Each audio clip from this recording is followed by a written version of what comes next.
အမျိုးသမီးကနှာချေလိုက်တာသူ့ရဲ့မျက်လုံးတစ်လုံးကရေစက်ခွက်ထဲကိုရုတ်တရက်ပြုတ်ကျသွားတာပါပဲသူကရေထဲမှာဟိုဆန်းတီဆန်းတဲ့မျက်လုံးကိုရှာပေမဲ့မျက်လုံးအစားလူမျက်လုံးအရွယ်စားလောက်ရှိတဲ့ရွှေရောင်ပိုးတောင်မတစ်ကောင်ကိုပဲထိမိသွားတာပါသူကကြောက်လန့်ပြီးနောက်ကိုဆုပ်လိုက်ပေမဲ့ပိုးတောင်မကသူ့မျက်လုံးထဲကိုရုတ်တရက်တိုးဝင်သွားခဲ့ပါတယ်သူမျက်လုံးပြန်ဖွင့်လိုက်တဲ့အချိန်မှာတော့သူ့မျက်လုံးအိမ်ထဲမှာရွှေရောင်လင်းတန်းလေးတွေတောက်ပနေတာကိုတွေ့လိုက်ရပါတယ်သူစိတ်တည်ငြိမ်သွားပြီးမောကြည့်လိုက်တဲ့အခါသူ့ရှေ့မှာလူတစ်ယောက်ထိုင်နေတာကိုတွေ့လိုက်ရပြီးသူကဝတ်စုံအောင်မှာအော်ထရာမန်ဝတ်စုံကိုဝတ်ဆင်ထားတာပါဘာမှမသိပဲရှုပ်ထွေးနေတဲ့သူကဒါလူရုပ်မှာပဲလို့ထင်ပြီးအိမ်ကိုအမြန်ပြန်ပြေးသွားခဲ့ပါတယ်ဒါပေမဲ့သူ့အိမ်တကားကိုရောက်တဲ့အချိန်မှာပဲရွှေရောင်မျက်လုံးကပြန်လဲအလုပ်လုပ်လာပြီးအထဲမှာဘာတွေဖြစ်ပျက်နေလဲဆိုတာကိုသူရှင်းရှင်းလင်းလင်းမြင်လိုက်ရပါတယ်သူ့ကောင်လေးနဲ့အဲ့ဒီကောက်ကျစ်တဲ့မိန်းမတို့ကဆိုဖာပေါ်မှာပူးကပ်နေကြပြီးသူ့ကိုငွေထုတ်ဆက်တဲ့ဖွဲပဲသဘောထားကြောင်းပြောနေကြတာပါဒေါသထွက်သွားတဲ့သူကတကားကိုကန်ဖွင့်လိုက်ပြီးနှစ်ယောက်စလုံးကိုဆဲဆူကအိမ်ထဲကနေနှင်ထုတ်လိုက်ပါတယ်အဲ့ဒီနောက်မှာတော့သူကသူ့ရဲ့စွမ်းအားတစ်ကိုအကျိုးရှိရှိသုံးပြီးပတ်စံပူရှာဖို့ဆုံးဖြတ်လိုက်ပါတယ်နောက်တစ်နေ့မှာသူကရှင်းဟောင်းပစ္စည်းရောင်းတဲ့လမ်းမကိုသွားခဲ့ပါတယ်ရွှေရောင်မျက်လုံးပွင့်လာတဲ့အခါဘဲဘန်နာပစ္စည်းမှသူ့စီကနေမပုံးကွယ်နိုင်တော့ပါဘူးအဲ့ဒီအချိန်မှာပဲပုံစံပြက်နေတဲ့ခွေးရုပ်တုအမဲလေးတစ်ယောက်ကရွှေရောင်လင်းနှန်းတွေနဲ့တောက်ပနေတာကိုတွေ့လိုက်ရပါတယ်သူဈေးစားဖြတ်နေတဲ့အချိန်မှာပဲသူ့ရီစားဟောင်းနဲ့အဲ့ဒီကောက်ကျစ်တဲ့မိန်းမတို့က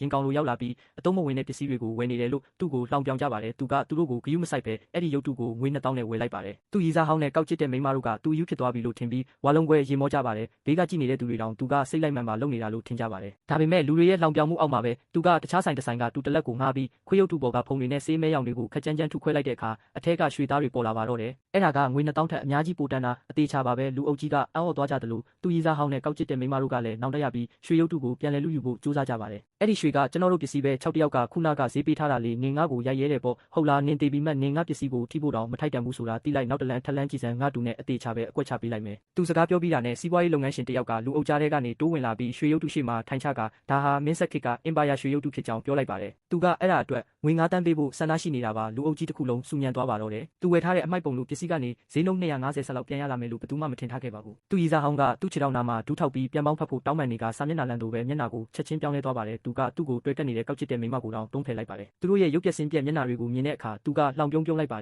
ယ်သူကပတ်စံအထက်လိုက်ထုတ်ပြီးသူရီစားဟောင်းရဲ့မျက်နှာကိုတအားရိုက်လိုက်ကအဲ့ဒီကောက်ကျစ်တဲ့မိန်းမကိုခေါ်ပြီးထွက်သွားဖို့ပြောလိုက်ပါတယ်အဲ့ဒီနောက်မှာတော့သူကပတ်စံအိတ်ကြီးကိုဆွဲပြီးထွက်လာခဲ့ပါတယ်ဒါပေမဲ့သူမသိလိုက်တာကတော့သူလုပ်ခဲ့တဲ့အရာအလုံးကိုကားထဲမှာထိုင်နေတဲ့လူတစ်ယောက်ကမြင်သွားတာပါဒီအချိန်မှာတော့သူကမိန်းကလေးရဲ့စွမ်းရည်ကိုခံမှန်းမိသွားပြီးသူ့လူတွေကိုစုံစမ်းခိုင်းလိုက်ပါပြီးတစ်ဖက်မှာတော့မိန်းကလေးကပတ်စံရှာယုံနဲ့ရက်မနေပါဘူး3ရက်ကြာပြီးတဲ့နောက်မှာသူကကြောက်စိမ့်စည်းကွက်ကိုတွားခဲ့ပြီးရွှေရောင်မျက်လုံးနဲ့အတူအစင်းမြင့်ကြောက်စိမ့်တုံးကိုတွေးလိုက်ရပါတယ်ဆိုင်ပိုင်ရှင်ကအဲ့ဒီကြောက်တုံးကိုစပွဲထောက်ဖို့ပဲတုံးနေတာပါသူကနောက်ထပ်ကြောက်စိမ့်တစ်ခုဝယ်ရင်ဒါကိုအလကားပေးလိုက်မယ်လို့တောင်ပြောပါသေးတယ်သူကစိတ်ထဲမှာအယံဝမ်းသာသွားပေမဲ့စကားပြောတော့မယ့်အချိန်မှာပဲလူတစ်ယောက်ကဖြတ်ပြောလိုက်ပါတယ်ဒီတော့သူမလေးကဘဲကရောက်လာတာလဲသူကကြောက်စိမ့်စည်းကွက်ကိုစပွဲထောက်ဖို့အမိုက်ရှာဖို့ရောက်လာတာပဲသူတကယ်ကိုဒုက္ခရောက်နေပုံပဲကြောင်ဒါကငါပြောပြဘူးတဲ့ရီစားဟောင်းလင်းရှင်းဝံပဲအရင်တစ်ခေါက်ကသူကန်ကောင်းလို့အပေါက်လန်းတဲ့သွားတာပါအခုတော့သူကိုသူအယံတော်တယ်ထင်ပြီးကြောက်စိမ့်စည်းကွက်မှာအဆက်ကွဲဖို့ရောက်လာတာနေမှာဟမ်ဒါဆိုဒါကအောက်ခြေဝင်ထမ်းမလေးပေါ့စီရွှေမင်းရတာကအရင်ကတော်တော်ညံ့တာပဲအမိုက်ပဲကောက်ရမယ်မိမတယောက်ကမင်းနဲ့ဘယ်တော့မှမထိုက်တန်ပါဘူးကြောင်ပြောတာမှန်တယ်မင်းနဲ့တွေ့ရတာငါဘဝရဲ့အကြီးမားဆုံးကန်ကောင်းခြင်းပဲလင်းရှင်းဝံကမင်းရဲ့ဖက်နှက်ကိုတောင်တဲပေးဖို့မထိုက်တန်ဘူးကြောင်စီရွှေမင်းကတော့အရှင်သခင်ကိုတော်တော်မြန်ပြောင်းတာပဲဘာလဲစူမန်ကမင်းကိုမကျေနပ်လို့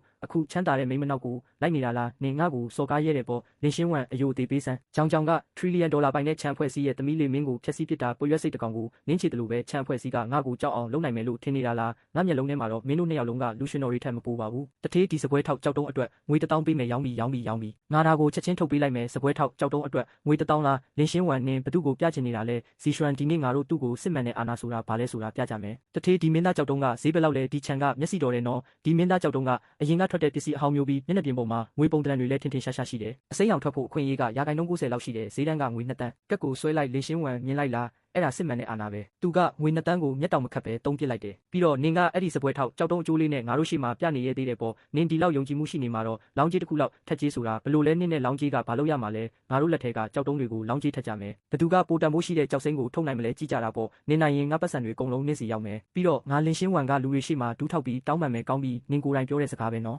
်ငါနိုင်ရင်ကြောက်စီရွှန်နင်မြေကြီးပေါ်ဒူးထောက်ပြီးဒီကြောက်တုံးရဲ့အခွန်တွေကိုတစ်ခုချင်းစီစားပြရမယ်ကောင်းပြီးငါစားပြမယ်နင့်ရဲ့အဲ့ဒီစပွဲထောက်ကြောက်တုံးကအစိမ်းရောင်ကြောက်စိမ့်ထွက်လာရင်ငါနာမည်ကိုပြောင်းပြန်ရေးပေးမယ်မစ္စချန်မင်းသားကြောက်တုံးကိုဘလို့ဖြတ်ချင်လဲအလဲတဲကနေဖြတ်လိုက်ပါဒီတော့သူမလေးကိုအစိမ်းရောင်အပြည့်ဆိုတာဘာလဲဆိုတာပြလိုက်ပါကြောင်ဒါကိုဖြတ်လိုက်ရင်ငွေတန်း10ကျော်တန်းမှာအသေးချပဲရပြီအစိမ်းရောင်အလွှာလေးပဲပါတဲ့အတုံးမဝင်တဲ့ကြောက်တုံးအတွက်ငွေ2တန်းသုံးလိုက်တာချန်အဖွဲ့စည်းရဲ့သမီးဆိုတဲ့သူကအတုံးမကျတဲ့သူပဲဒါကိုဖြတ်လိုက်ရင်ငွေတန်း10ကျော်တန်းမှာအသေးချပဲဒါအစိမ်းရောင်အပြည့်လားမြန်ငါကိုပြစမ်း